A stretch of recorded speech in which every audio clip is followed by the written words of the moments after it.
Awesome. Hey guys, welcome to the Land Down Under Hangout Book Club. This month is my pick. We are reading Catching Crow by Ambelin and Ezekiel Kwaymullina. This was also released under a separate title. I think it was The Things She's Seen. Yeah, that's in the States. Yeah, that sounds right. Yeah, so it was first released under that title and was re-released under Catching Crow title. I was given this as a Secret Santa book club, and I read it in the space of a day. It's a very short read. I did the audiobook for this hangout, which was narrated by Miranda Tapsell, I think. Thank you very much, Miranda Tapsell. And it was again really short. It was only like a 4-hour long audiobook, which was really nice. And I thought it'd be a really nice, it's a YA, so it's kind of light, but it has dark bits in it. But it was nice, light read, easy read for us this month. So I thought that we would enjoy that. Would someone like to start with their general thoughts? I have Mel first on my list. Dad, I was just thinking, don't pick me first. Sorry, Mel. No, that's all right. It has to happen from occasion. Yeah, I find it funny that you said that it was a light read because I was super traumatized on Tuesday. I did wonder. Yeah, no, I was put the book down. Oh my God, I can't look at this again for hours. And honestly, I probably wouldn't have picked it up again except for it was so short. And I was like, okay, I can get through this. Probably a mistake that I listened to the audiobook not knowing that scene, which we'll probably discuss later, was coming. If I'd been prepared, I might have been okay, but I wasn't. I had no idea that was coming. And I was just like, yeah. Anyway, but the ending really redeemed the whole thing for me in that by the end, I was feeling very okay and everything was fine. So yeah, it worked out very well for me and it was a very good read. So just, content warning for the book. Yes, apologies for that. Sarah, you're next on my list. So I literally finished this 5 minutes before the hangout. I haven't quite thought through my feelings on it. I tried to start it earlier in the week, and it's a there's a detective side of it, so I'm always down for that, and I enjoyed that. I found the stuff from Catching's, especially the first scene, the later stuff from Catching's point of view, whilst a little bit traumatizing, was I enjoyed the way that had been captured. But the first scene, which was from the car chase, car stuff, I found the action on that. I don't know if it was narration or because I only listened to it this morning. I don't know.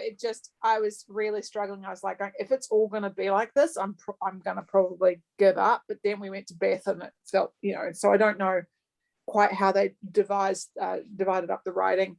This went dark, and I don't know why I don't know. Yeah, I wasn't expecting it to be dark. YA, I think. Yeah, also it's short read, and yeah, it went super dark. And it's also one of those things, I think, because we are people of the world who've heard horrors and known horrors and have, people we know have known horrors and trauma. There's so much that isn't said that we can read into it that's almost more traumatizing, if that makes sense. Yeah, and that was or more upsetting. Like there's stuff that the narrator, or Beth, doesn't understand or know, but you do.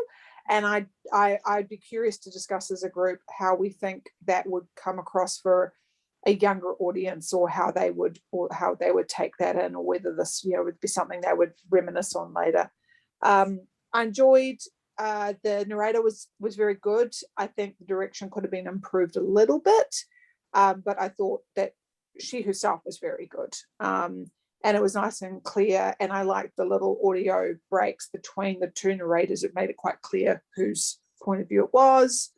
And it was nice. Thank you, G. It was not a short read. I actually borrowed this repeatedly like 3 times before I finally listened to it. So I was like, it's only 4 hours, which means I kept putting it off, which is why I only listened to it today. So there's my hot takes, literally 5 minutes. And I did cry. That's why I was like, I had my tissue because I was like a little bit teary at the end. So I was like, oh, gonna go hang out now. Yep. Karina, you're next. It feels kind of wrong to say that I enjoyed it just because of the subject matter, but I did enjoy reading it.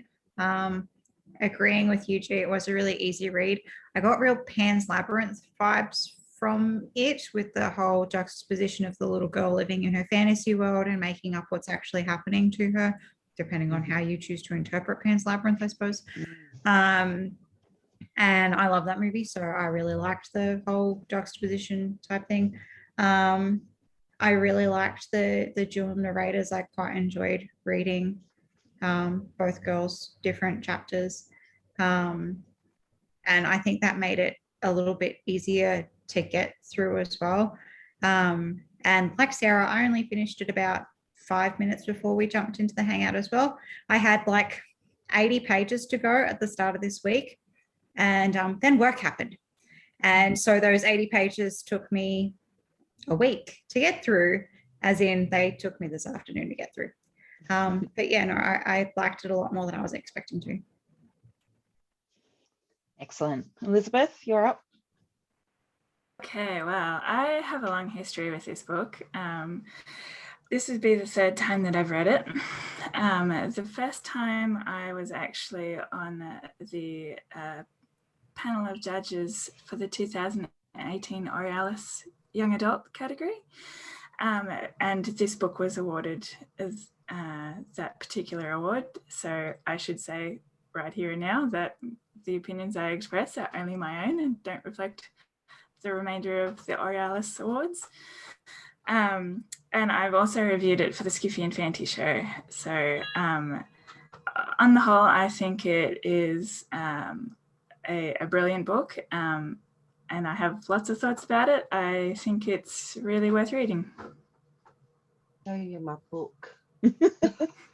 Everyone watching online, this is my mum. This is her book. Thanks, Mum. The Little Coffee Shop of Kabul by Deborah Rodriguez. It's a great read. It's really good. I've heard really good things about that, actually. Thanks, Mum. She's probably going to do a couple of cameos during this, so I apologize for everyone who doesn't already know that. Kirsten, you're up. Same as what Karina said. It seems weird to say I enjoyed it, but yeah, I did enjoy it. I did find it was quite a quick and easy read. At least the language was easy to read. There were some scenes that were difficult to read for other reasons, but I didn't have trouble getting through it. I connected really well with the characters. I enjoyed both of the characters' points of view. It reminded me a little bit of The Lovely Bones, just from that ghost, and also that some of the traumatic stuff also reminded me of that. But I think I enjoyed this one more. I don't know whether it's just because it was Australian and it sort of had more of a relevance, but and could also be that I read The Lovely Bones like a really long time ago and I don't remember it that well. But yeah, I thought it was a really good book. And we can probably talk about more detail in a minute. Yeah. I did want to point out that these two authors, I think one of them is a children's author. Yeah, both of them have done quite a few. They do quite a lot together. So Ezekiel and Ambelin, Kwaymullina have done quite a few children's books. I think one of them sometimes illustrates. Yeah. I could be wrong. That would be Ezekiel, I think. Yeah. So they've done quite a few together before. Ambelin's done a young adult series. It's called The Tribe. I think the first book is called The Interrogation of a Shayla Wolf, which I thought was really, really good. Yep. Here well it worth is. the read. Yeah. Which I haven't actually read yet, but I do have it on my shelf and have been meaning to read. So, and it's a proper novel. When I say proper. full length. But yeah, I have seen a couple of children's books, as in like children's picture books by these two. Yeah.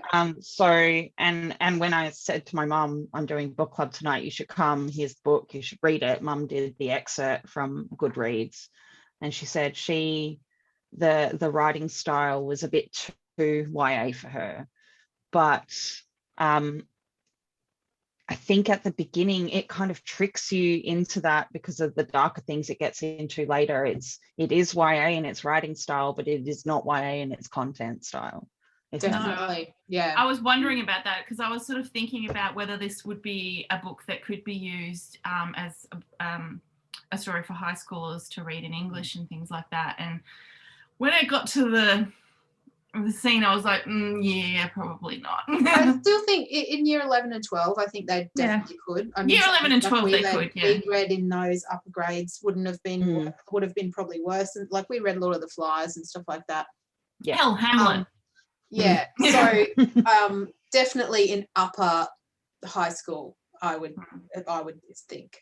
I think it's a very valuable book for them to have in there because there's a lot to discuss in it, not just story-wise, but also history and context-wise. From both, I really liked I assume it's in the physical book as well. I started on the physical and then switched to the audio. I found it much easier going that way. But there was, the author's note at the end. I really liked the description of what they were talking about in terms of how they placed the context of their storytelling. I thought that was very well done and good to be explicit and clear about that because I think a lot of people can make some assumptions. So I was glad that they included that. I really enjoyed the duality of the storytelling. So the storyline of Beth and what's happening in the world, and the storyline of Catching, and the I don't know, mysticalness, the mythology, that's a horrible word for it, but that's what I'm going for. The tale of it and the way that they both kind of molded into the same story towards the end, and you realize towards the end, this story that Catching was telling actually is this happening in Beth's world. I really enjoyed that. I have to say that's one of the things that really makes it worth a reread. Like you can go back and you can see like what Catching is saying the whole way through, and how it's set up in Beth's story. Actually, that was one of the things. I read it on my phone because I borrowed it through our school library system, and when I got to the end and things were starting to come out, I was annoyed that I was reading it digitally and I couldn't just flick back to her chapters really easily just to reread them quickly, because they are really quick to read through. I really enjoyed it the second time round as well. Even though I knew what was coming, I knew that, because it's funny, the first time round I didn't see any of the darkness except for, she's a dead girl. I didn't see that twist towards the end of what was happening in the town until we got there. And the second time I read it, I knew it was coming, but I still really enjoyed the storytelling and the build up towards that point at the end of the solution of what's happening in this town. I find that fascinating because I actually had it pegged from the very first time that they talked to her, and I was like, I actually thought it was worse. I thought it was sex trafficking. I was actually wondering the whole time, like, to be fair, I'd watched a show earlier this year which had a sex trafficking ring in a country town going on, so I was probably picking up on hallmarks along the way. But I was wondering if others would pick up on that, because that there was something very clearly going on, and that it was definitely, to do with the house and all of that. So I was just wondering if other people had picked up on it or not. I sort of had an inkling in towards the middle, particularly in the scene that I imagine is the one you were talking about, that was very gruesome. That was where I was like, oh, this is actually something else that's happening here. But I wasn't 100% sure exactly what was happening, if that makes sense.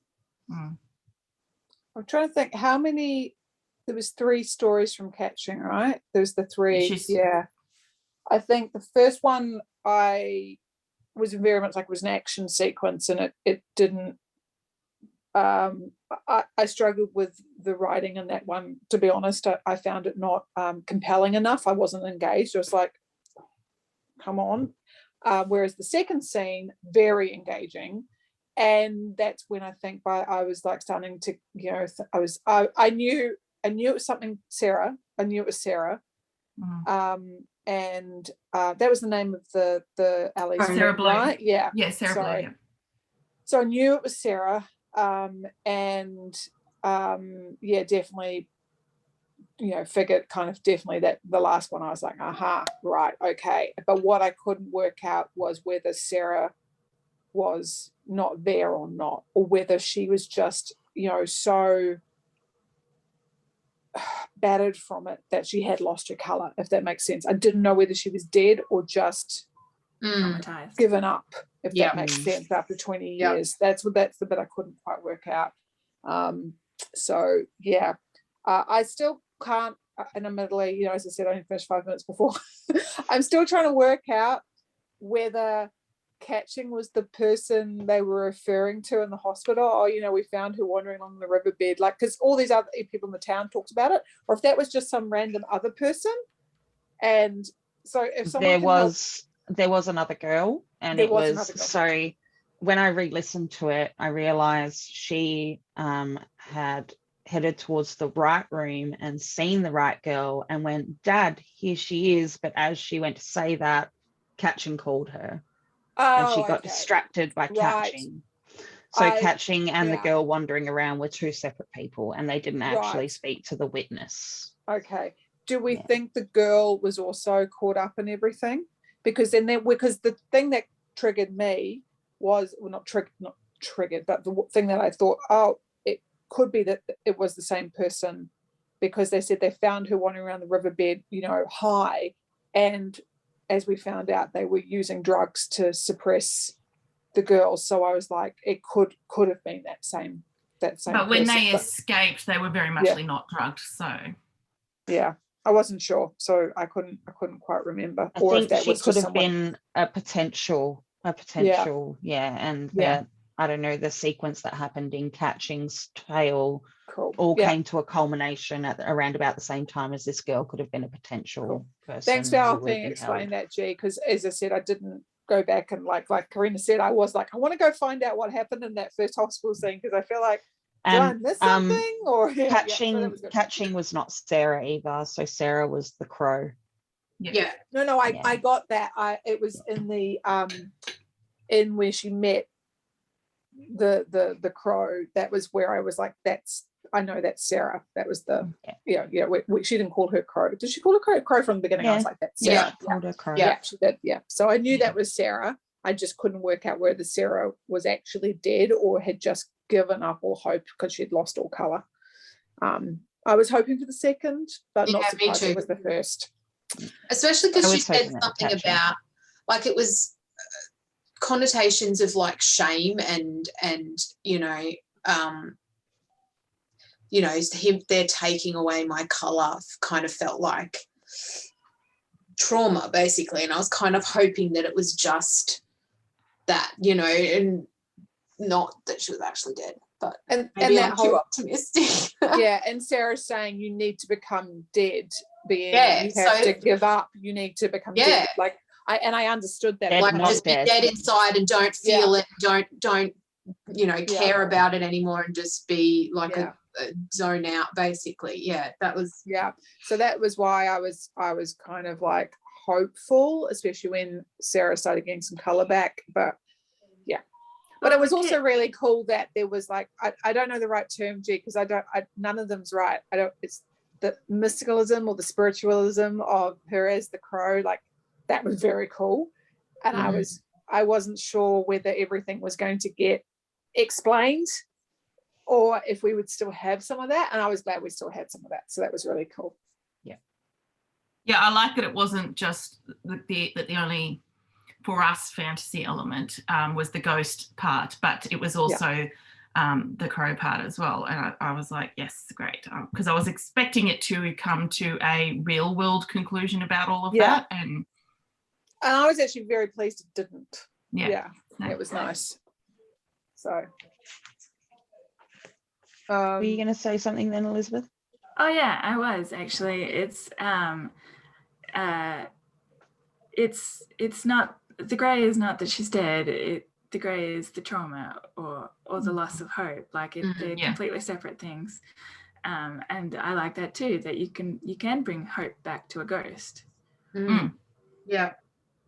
I really liked how she addressed the grey parts as being, this is, what did she, I can't remember the specific ones that she mentioned. Despair and things like that. Yeah, and to bring back the colour, what do I need? I need hope. Hope is the colour here, and to recognise each of those. Yeah, but also that it wasn't just about recognising the hope was needed, but also I need to name what this is. This is despair, and to acknowledge it before I can actually move on into the hope side of things was really nicely done, I thought. And also too that Crow and Catching is telling the story. They have different ways of bringing the colour back. Like for Crow, it's about laughing at the grey. Yes. And that will bring the colour back for her. But for Catching, it's different.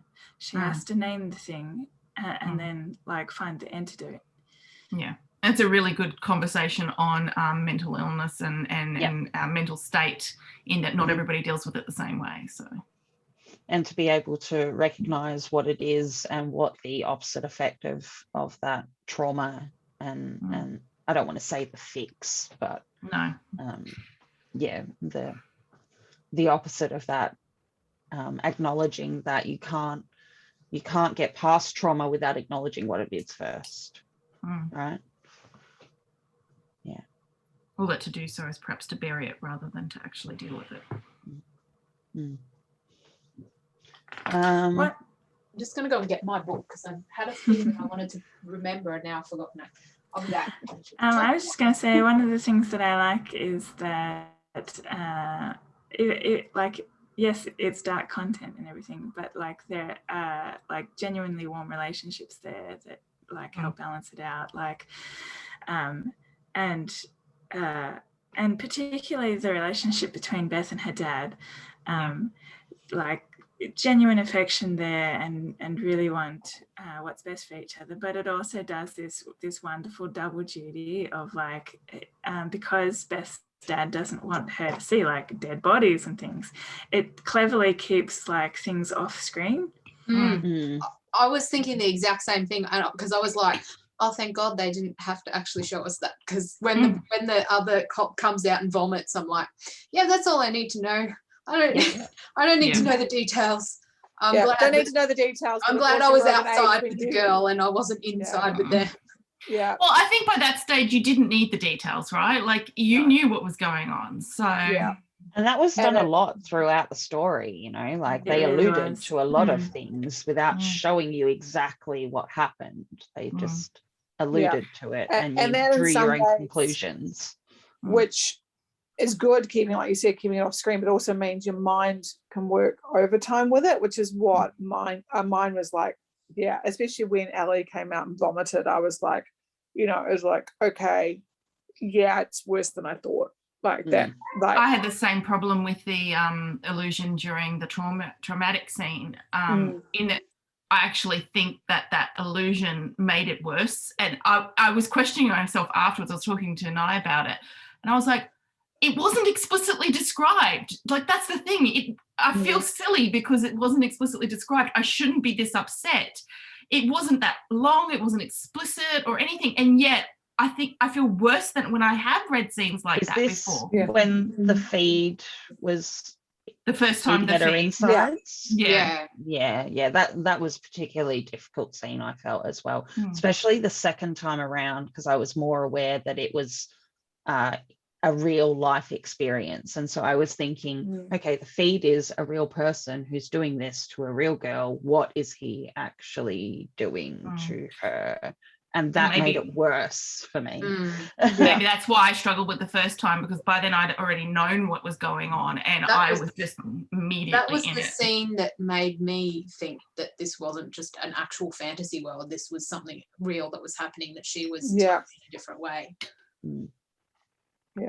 The thing that I was trying to find that I couldn't remember was the part that I really liked was at the end when she's talking about, when Catching's saying, naming the grey, and she says the last grey is shame. And she says the feed flinches, he thinks I'm naming him. I am naming him. This grey's yours, I say.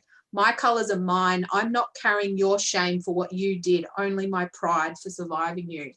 And I really, really liked that part, because I thought that's one of the things that happens with, things like sexual assault, where the person who's the victim is the one who's made to feel the shame, like they feel like it's their own fault. And she's like, no, this shame isn't mine. This is your shame. You're the one who did this to me. I survived it, and I should be proud, and I shouldn't need to feel any shame. And I really, really liked that part. Yeah, I thought that was too. really good. Especially because so many cultures do actually make them, and not just like I say that like it's other cultures, our culture even sometimes in. Absolutely. We have a system, our police system sits there and asks questions. We have a freaking media that blames victims. That says, oh, women shouldn't walk through dark parks. We should be allowed to do what we want. It's not, So Exactly. absolutely. So I completely with you there, Kirsten. Sorry about the singing. I was actually wanted to read this quote out that I wrote down, which I thought ties into what we were talking about hope before, which was from when she the first time she ran away from her dad. And she said, maybe all hopeful thoughts were just someone who loved us reaching out from another side. And I loved that quote so much. It was beautiful. Yeah, that bit. What did she say before that her mum had been with her? That voice in the back of her head saying you can do this was her mum the entire time. Yeah. All of the positive thoughts and things like that. I was like, oh, I want that thought forever. Yeah. And I also really enjoyed the way that Catching, so I don't want to slip into stereotypes or anything, but it's a very Indigenous way of thinking, that your people in your past, your family, are influencing your life now.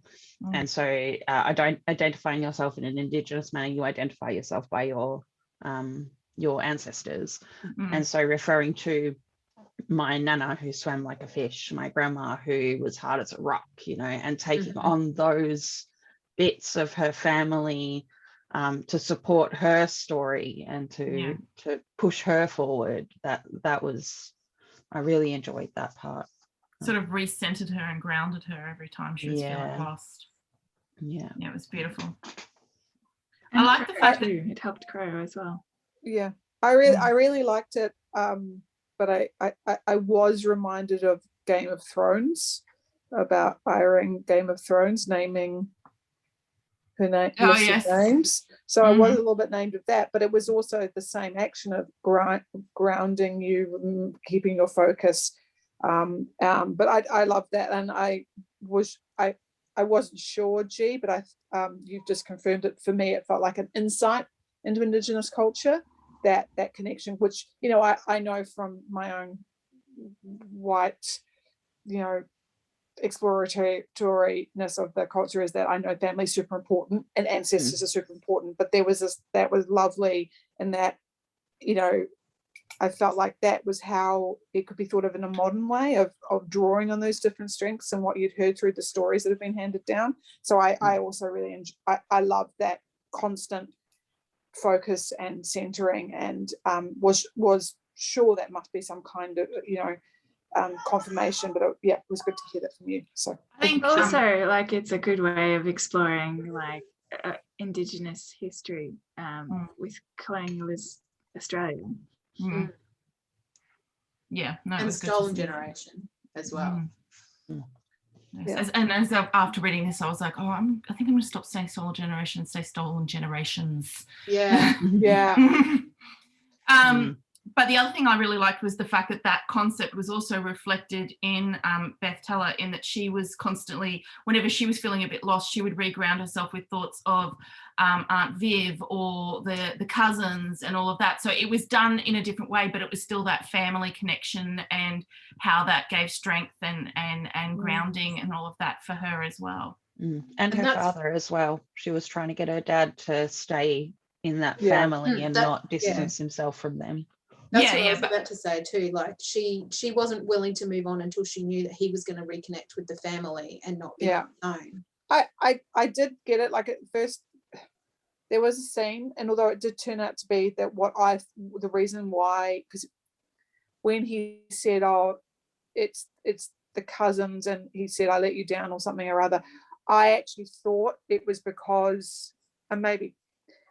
I thought his reason for not wanting to connect or be in there was just seeing other children he knew grow up, and she couldn't. Yeah, I just and just being constantly reminded that you don't have that, and so, but that's not what he said.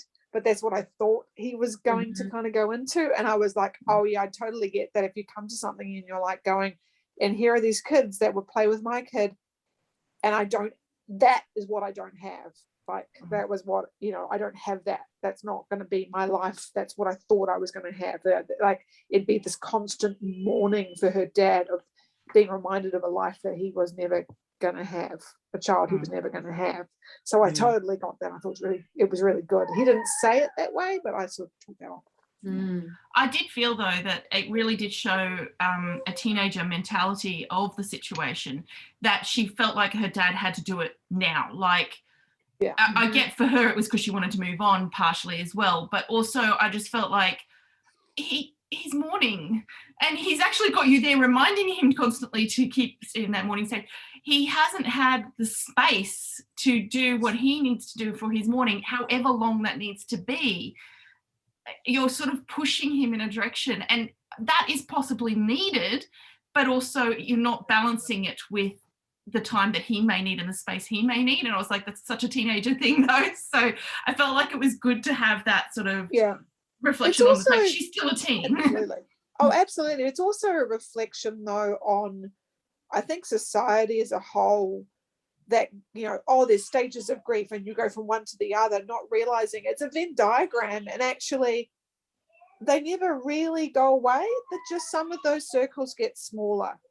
And you pass through them, but there's no stages, and you're like, I've got woe to go and I'm done. That's like a fallacy, and I think that was what was really nice about it. Was kind of this reflection of people go, oh, we'll give them time, they'll get over it. It's like it's always there.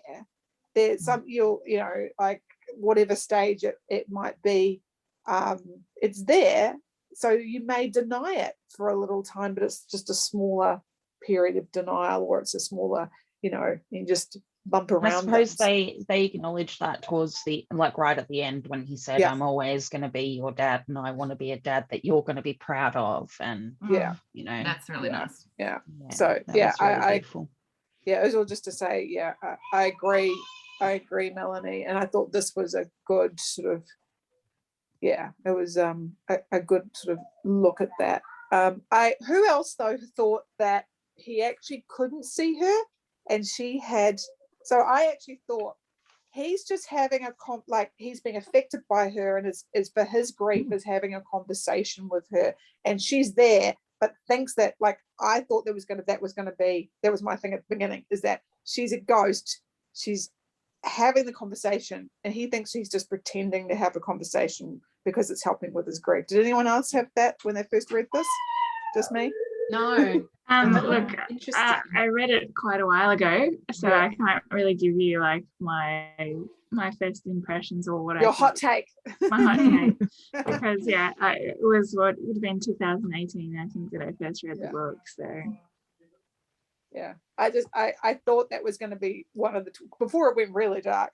I thought that was going to be the twist, in that she realized that he couldn't see her, that she was just, like Sixth Sense style, like she's there, and she's affecting his like mind, and that he thinks, he wants, and that's the reason he's also not moving on, he's using this to help him with his grief, which is great, but at some point she has to stop the chat, if that makes sense. So that was where I think it thought, makes sense that you were looking for it though, because it did turn out there was a twist like that. It's just that it was catching. Yeah. Did anyone catch that with catching? I No. did not see that one coming. No, it was very M. Night Shyamalan.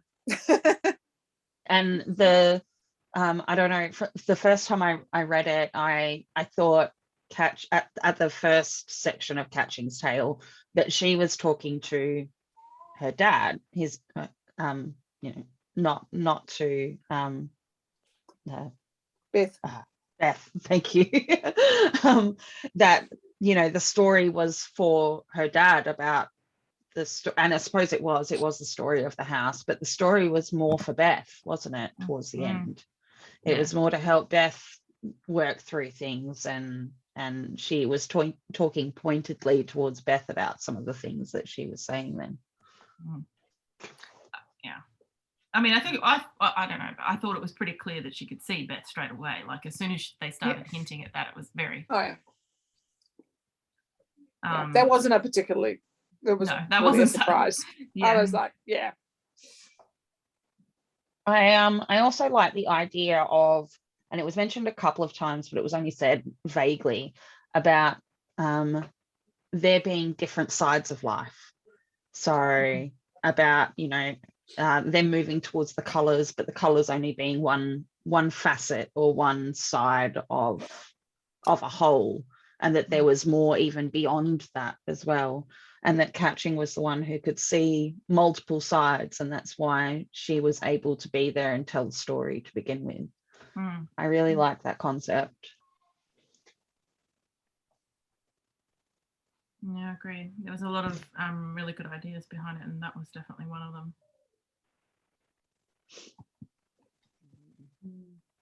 I'm just trying to think.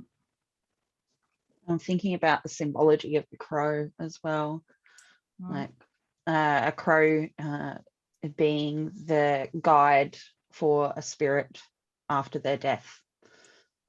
So I think that's where this tale comes from. All right, yeah. So that the crow guides your spirit from one point to the next point, and that's why the crow was so symbolic in this particular story. Although also inverted in a way, because Catching is the one that brings Crow back, if that makes sense. Like she's the one that gives Crow hope and enables Crow to move on in the end. And that Crow was the one. So there's a couple of mentions of the children were told to run from the home by the wind at the very beginning, right? That was Crow. Yeah. About so they were dropped from a height. That was Crow, right? Yeah. So the fact that Isabel brought Crow or Sarah back from being the grey to being colours and back into the real world where she could affect what had really happened to her. Does that kind of make sense? Because I was wondering, Sarah had been missing for 20 years, right? So how did this all of a sudden come to a culmination? It was Isabel Catching who was taken and who met Crow and brought Crow back into the colours so that they could affect the world in reality, because Isabel can see the multiple sides. She brought Crow back to the side that she could affect. Does that make sense? Yeah, absolutely. And I liked that even though she brought Crow back to the colours, or the colours back to Crow, Crow's colour is black, which was great. Black is still a colour. Black is still a colour. Yeah. Sorry for any artists who are currently screaming it's a tone. But it's also the colour of a healthy crow. No. I don't dispute it. I'm not arguing with it. I'm just apologising for anybody who might be watching screaming. I'm just moving on from your comment to say that, but black is also the colour of a healthy crow. Like a grey crow is a sick crow, is a crow that is probably elderly, you know, whereas beautiful crow, because And I we think actually passed a there couple was today and they were a glossy mention, and gorgeous, and you know, a mention of the shimmer, like it was a shiny black, like with all the colors in it, not just a black. It was, which is what crow feather looks like if you look at the a beautiful gloss with, like you said, the I don't know what that term is. Like petrol has that same iridescence. Yeah, that's the word for it. Although it can change depending on what the dominant tone is. Like there's iridescence and opalescence and viridescence and a bunch of others, but iridescence is the most commonly known one and probably the most appropriate for a crow, because iridescence is that bluer, is the one with the kind of just slightly predominantly blue. Did we want to talk about the whole background of Beth's dad and the police force and their representation in small towns and things like that? I felt that. I've seen that. I grew up in a small town, very much like that. Yes. I like the fact that it left it on a hopeful note, both from Beth's dad is obviously broken with his father because of this sort of issue initially, and then also to have Ali taking over in that particular town, who's obviously not someone who is going to be letting those sorts of things getting in her way in terms of what she's doing and that sort of stuff. I like that there was a hopeful note behind it, despite the fact that it would be understandable if they hadn't included that. Yeah, I just, when Ali was talking about the I don't know what it's, the house, that orphans school, I don't know what the best term for it is. Girls type thing. Yeah, the home. I hate that. And she was talking about how, we weren't allowed to do that because we had to keep it blah blah blah, and I'm sitting there going, what police college did you go to? Right. That was all I could think was, where did you train? Because that is, I'm not like that. I know that's bull crap. And I know it's a small town, but I still know, like, I know it also aids the story. But I was also a little bit like, the paint, like, to me, I'm like, okay, we've got a female cop who's going to become strong. I know this, like, I can see where this is going. But they're also painting her as being a bit I don't know, but and maybe I don't know small towns and whether the cops aren't as well trained. I don't know. I don't think that's true, but I think that was part of her tempering experience. One of those things was Ali's arc as well, in that she was coming from, she was obviously very blithely faithful in the people that she was around, and did not look further into things.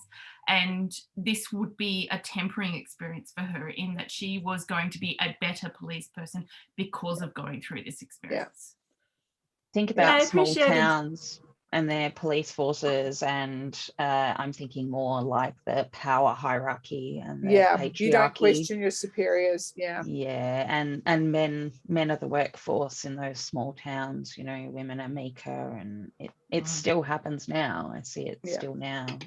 So I wonder how much of that was her just being shut down by the people in power, saying, no, we've done all we can, and which her was just a lot, having I think, to accept it. Yeah, like the narrative implies that was a lot, like that she's like, no, you haven't investigated this properly, and they're like, no, calm your farm, like we've done all we can.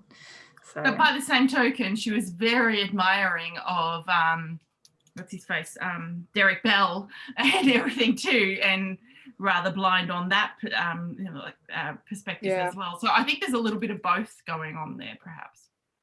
I did appreciate the pep talk that Michael gives there, like, pull yourself together, this is a terrible thing, but you can become better from it. I thought that was good too.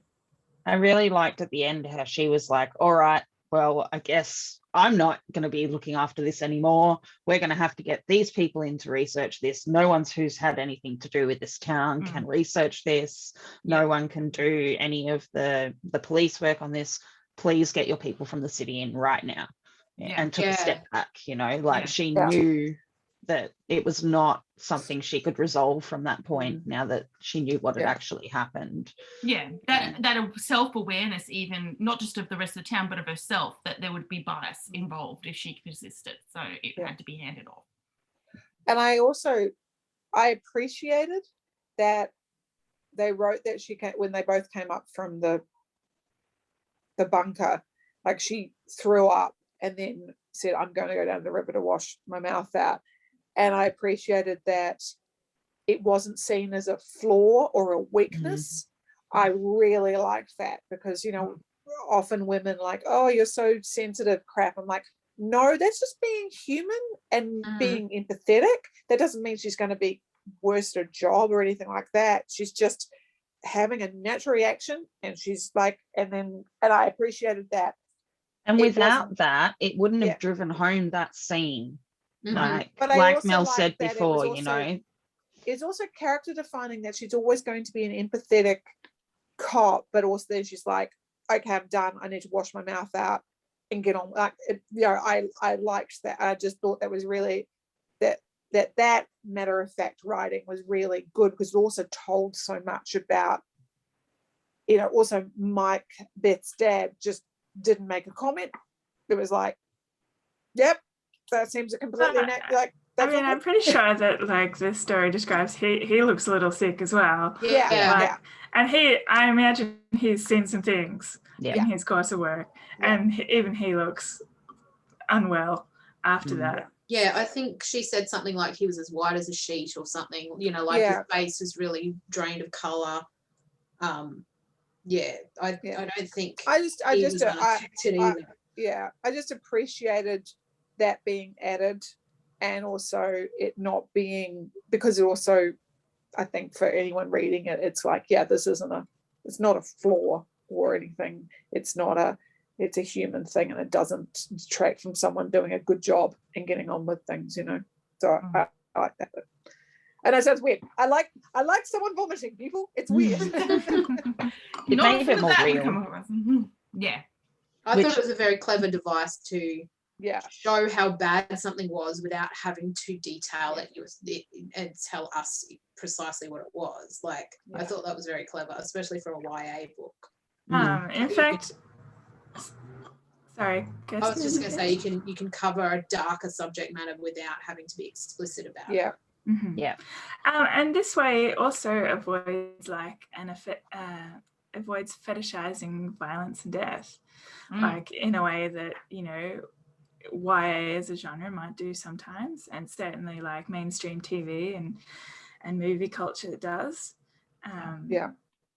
Even down to the rape scene, it is exactly that. It doesn't, because of the way it tells it, it isn't fetishizing it. It is in no way giving the ability for somebody to find some way to enjoy that scene. And I mean, it's driven home after, because I'm pretty sure Mike says, I'm not quite sure. I mean, you've read it multiple times, Elizabeth. You can point to when this is. Maybe it's when Ellie gets back from the river and says, okay, we need to dig up the ground. There's going to be bodies around here. Like, and again, it's like, and that was also another way of driving home, this is bigger than we have actually heard, because we've heard one or two people's point, like their experience. At that stage, Ali hadn't realised that it had been going on for quite so long. She hadn't clicked that her friend was one of the first. That this was all connected, until he said that, you know, and the way he broke. So there are a couple of things he realized before everyone else did, and that was one of them. And he broke that to her really gently, which I thought the way that he said that was really well done as well. And then the other thing was that Catching was not alive, and that Beth hadn't realized that at that stage. And the way that he broke that to her as well. Like, he realized all of these things at the end of Catching's Tale and went click, and, you know, went straight into detective mode, and then realized that the two people that these things affected didn't know or hadn't drawn those conclusions quite yet. So he had to be the one to tell them that. And did he realize all along that she was dead? Because I know that Beth didn't know, but did the dad know from the very beginning? Or did I don't he think it's actually feel explicit it? either way. I don't think think it's that's- implied that he did know. Like, but you don't like get that implication until the end when he's explaining to Beth that. So that when do you think he did Catchings- know then? When he found out that she could Well, see? I think he noticed also the girl at the beginning that Beth was going towards before Catching drew them away.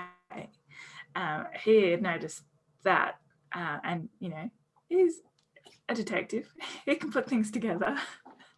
I think on one respect, I really like that aspect because, again, it reiterates that Beth is a teenager. Like, that's one of the things that I liked about this is that you're constant, like so many times in these sorts of stories, you're like, these teens are acting way too adult. Stop it.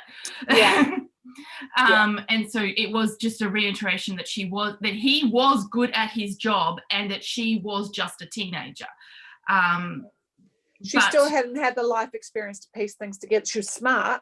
She had it in her, but she had, like, there's so much, like, I think you were pointing to it before, he's seen some stuff, so he can make connections, and he was doing that, whereas that's one of the things about we have all said about reading this book is that we have also seen some stuff and heard some stories, you know, in our 30s and 40s, whereas the narrator, she hasn't. So you know, because she was all about the international drug ring and, like, or, you know, like espionage and that kind of stuff, and you know, it kind of plays into what's the most horrific thing you can think of then, as opposed to, you know, how horrific human beings can be to one another. And what she would have probably seen in TV shows and stuff at that age would have been something like that. Like, she probably wouldn't have seen anything as dark as what was really happening. Yeah, she tended towards the dramatic rather than Which, again, of course, teenager. Teenagers do. And I think you're right, Mel. I like that it was a if you know, older teens, because I placed her around 14. She was not yet 16, not yet. Yeah, okay, so it's 14, 15. Yeah. I think older teenagers, like you said, year 11 or 12, will identify with her, but have a little bit like the darker tones. And like you said, a lot of some of the stuff we've read where they've said it's YA, we're going, these are not teenagers, these are people in their 20s, come on. This was, it was really good. It's funny that you say that though, because like, even though the characters in this felt very YA, the writing style was very YA, the content and that darkness was very much not a YA. No. Right? I thought that, I don't think but this is just my personal take, Elizabeth is the expert, but I don't think the writing was especially YA. There's a narrator who's YA, but I thought I thought there was definitely some contemporary vibes to this. You know, I think it's a book that, did you say the Lovely Bones type, Kirsten? Because that's not a YA novel, and again, it has a YA narrator. It's very dark, so and maybe it's just one of those things. Good stories are good stories, and unfortunately publishers want to put them in boxes. Well, that's what I was just going to say. YA is really just a publishing, you know. It helps sales. But that's just my it's the same as science fiction, fantasy, any other genre, that when you start trying to nail it down, you're always going to get books where you go, oh, well, it kind of belongs here, but it also probably belongs there, and it doesn't quite belong anywhere. And there's a lot of books like that, and that's what happens when you try to put things in boxes. But also, like, my personal opinion is that, you know, teenage readers can handle a lot of darkness if you let them. And I feel like that this book is, like, definitely older YA, but still, like, perfectly reasonable. And if we're talking about the authors being Indigenous as well, these are issues that are common across Indigenous youth. They just are, unfortunately. Although, going back briefly to her father being aware of Catching not being alive, it was negligent then for him not to go and talk to the other suspect and other possible witness. Yes. He sort of already realised that the other witness wasn't You can't make those assumptions as a detective. You must follow all possible leads.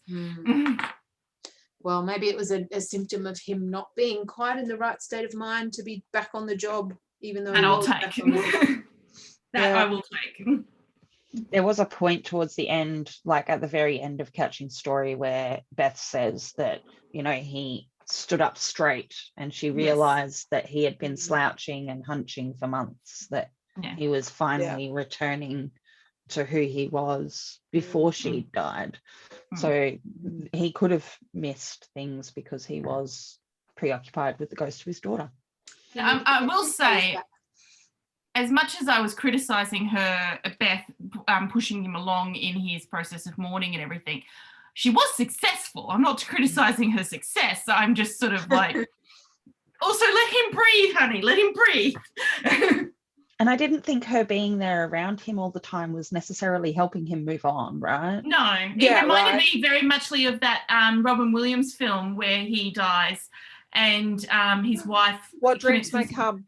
That's it, yeah, and he's hanging around and it's actually making her worse. And I was just having those sorts of flashbacks on that particular scene. And I was like, you're not actually helping. Viv is doing the right thing. She's making regular contact with him. She's making sure that he knows that he's welcome when he's ready and that sort of thing. Yeah. I think that even the fact that she was playing up, like the fact that she was going on about her grandfather's grandfather's birthday and him not showing up for that everybody would be devastated and upset. I think they would be upset, but I don't think they would be devastated and ostracizing because of it. They would understand that he was in a mourning. There's a point I wanted to make there. I don't know whether you realized it because it wasn't explicitly said. Yeah. Her father was white. Yeah. Her mother was Aboriginal. I knew that. So it was her mother's family that was Aboriginal. And with her mother dead and with Beth dead, there would have been a separation that he would have felt, being a white man in the family and maybe not feeling quite so welcome anymore because not having those visible connections anymore, if that makes sense. No, totally. And that's, I think, as you said, Mel, this is the teenager who doesn't understand the different facets or different Venn diagrams of what he was probably going through and what's in his mind and where he is, and that he's pulled back, and then to go back into it, is he still well? You know, there's all of this that we as people in our 30s and 40s get, but a teenager does not. Exactly. You know, and of course she was also that family. But also you always did have Viv like being like, are you okay in that? And Beth also says her uncle also shows up with food for her dad, tells all the jokes, tries to get him to laugh, you know. It's definitely clear that the family, you know, consider him one of them. Yeah. And like I never really got the impression that race was the issue for him. It was more about that grief and that his inability to protect. Yeah. I think it was just that I read into it that there's layers, and sometimes those layers you're not even aware of, but they're just there. Yeah. I mean, that's fair. Definitely.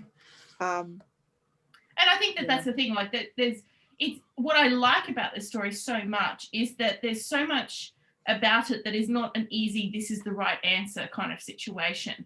There's so much layering and there's so much realness to the whole thing that I don't know about you guys, but I never once felt like this couldn't have been a real story. And that's despite all of what we would consider to be a fantasy element, but for them would be spiritualism. It just felt very real in reactions, in people's way of just talking. Like I never once, so many in YAs, that's a problem that I have, and this just did not have that. Actually, that's not fair. It's not just YAs, it's lots of books. I'm being very unfair with my classification there. And I felt very much like it was very Australian. Like I've been to that town. I've been there. I grew up in a town like that. I felt very at home kind of there. Both my grandfather and my uncle, by marriage, have been police people in towns like those, which is very disconcerting, but in WA too. So it's just like, Yeah. I, as a white person, can only hope that they were not Beth's father and were more like Beth's dad, but Beth's grandfather on her father's side, and more like Beth's dad and Ali. But as someone who's inside the family and doesn't get to hear very many stories, I can't know that. So Yeah. I really liked how I read this in a day, and I didn't stop thinking about it after I read it, and reading it a second time, I'm still thinking about the story and the way I keep thinking the two stories molded together, and they wove together to make the single tale, and I thought it was done really well. It's the kind of story that, even though I don't feel I can rate it, because I'm just like, it's a story that's beyond rating, it's the kind of story that I'm like, who can I give this to? Yeah. And I think it was the first one I'd rated 5 stars in a while, actually. And that's because of I tend to rate 5-star stories are the ones that I think about over and over again after I've read them, and that I want my friends to read, which is why you guys have all read it, yeah? And that's why I gave it a 5-star. No, I'm really happy you picked it. I thought it was, I think there's a very good chance it could be my favourite love pick for the year. By the end, we'll see. I'm actually really surprised to hear that, Mel, because I was thinking about you when I recommended it, because of the dark story to it. I knew that would be a problem. Yeah, it definitely was a problem for me. Not because it was dark, but because I think I was not expecting it. But I think that it's, like I said, it's beyond rating, and it's memorable, like you said, like it sticks in your head, and it feels like an experience that's actually going to have an effect upon you. And that's what I sort of want to pass on, especially to fellow Australians. I'm like, please go read this book. I'm like, can I give this to my sister? Will my sister read this? I don't know. Yeah. And that's the thing about, that's YA classification, because I feel like it's something you could give to all types of generations and all types of people. It's this insight into Australia, but also not the tourism happy part of Australia, like the history and I don't want to say mythology, but the mystical side of stuff and spirituality, and it's also this insight into grief and small town Australia, and teenagers, and that it's such a hard topic, but still very it doesn't detail those things, like those hard things, which is a bit of good and bad, because at the same time you're not explicitly being told these bad things, but at the same time your thoughts are going there, aren't they? My mother loves a good detective story. I would recommend this to her, and I think she would enjoy it, because it also, for me, it'd be like, here's some of the fantasy book side of things that I like, and it's a nice Venn diagram. It's not too fantasy to be exactly. A problem it's for so other grounded. People. It's very grounded, and that's why I think I could give it to my sister. But interestingly enough, despite my fact that I've called out a couple of times about the content warning side of things, I actually don't think I'd warn my sister, because if I told her, I think she wouldn't read it. Whereas I think that it's not something that should stop you. Whereas I think for me, so obviously I've read the book before, and I know what was coming and everything, but when G said she picked it, it didn't even occur to me to give warning. It's just this is a brilliant book, and that was the end of my thinking about that word. Sorry, go ahead. I was just going to say, I think it's a difficult one to give a trigger warning for, because it's without spoiling it. Exactly. And that's an important story. It's an important story to be told. I think I'd probably give it to her and say it has dark elements, but it's well worth the read, sort of thing. And that probably would be as much as I would do, because I think that like you said, it would spoil the story, but also it could be a turn off for a lot of people to be more explicit than that. And it shouldn't be a turn off, because it is not explicit, and I think it is handled very well considering like we've discussed. So I think it's worthwhile. I'm just like, how many people can I give this to? It's just as well, I'd just say that like technically the writing is really amazing. Like the way they use language to evoke different effects is just really spot on. So and on the whole, I just feel vindicated to give it, having given it the Aurealis Award. Like I feel like it just really deserves it, and it makes me so cranky that like not more people know about it. It did win the Victoria Premier's Award for 2019 as well. So I have a copy in Victoria and it doesn't have that on it. Where's my sticker? Does that mean Dan read it? Dan likes it? I assume so. So it's the Dan Award. Right? Yes. In all honesty, Dan likes this stamp. As we have discussed whether or not this should be in high schools, honestly, if a school hasn't considered or seriously actually put this on their thing, they should have by now. As a modern classic, like this is obviously a modern and relevant story for kids. In terms of its setting, it's not one that they have to figure out, oh, what's the context of the time and things like that. Yeah. It is a very good and relevant story for them to be covering, and they should be. I can imagine the only reason they wouldn't have is because they already have a unit written for a book that already exists, and doing this would mean rewriting a whole bunch of stuff and doing a bunch of work. Don't get me started on the necessity of updating texts. Sorry, I have a real problem with that one. No, I'm just coming from the reality of people aren't going to put in the work to write a whole new unit if they're not given time to do that when they're already feeling swamped. Our English department at our high school 100% did that sort of thing. We were always on top of making sure that relevant text should be could be boarded in, like, because I had a class that was not fully literate. And they certainly couldn't. So I had a year 11 class that was not able to actually, you couldn't give them a book and expect them to read it. You basically had to read it to them and things like that. But this is a book they would have gotten into. This would have actually made all of the difference. It would have captured their attention rather than something that had been sitting around on the shelves for 10 years. So. Yeah. Oh, I agree with you. I know in the realities of things that stuff like that doesn't happen as often as it should because of... Yes, I do have to remind myself that I had a very good head teacher. Anything else that anyone else would like to bring up before we close up for the evening? No? So we all enjoyed it, but Dark Elements, would give it a bit of a warning, would recommend to other people. Still a relatively easy read language wise, quick read, but still really meaningful, I think.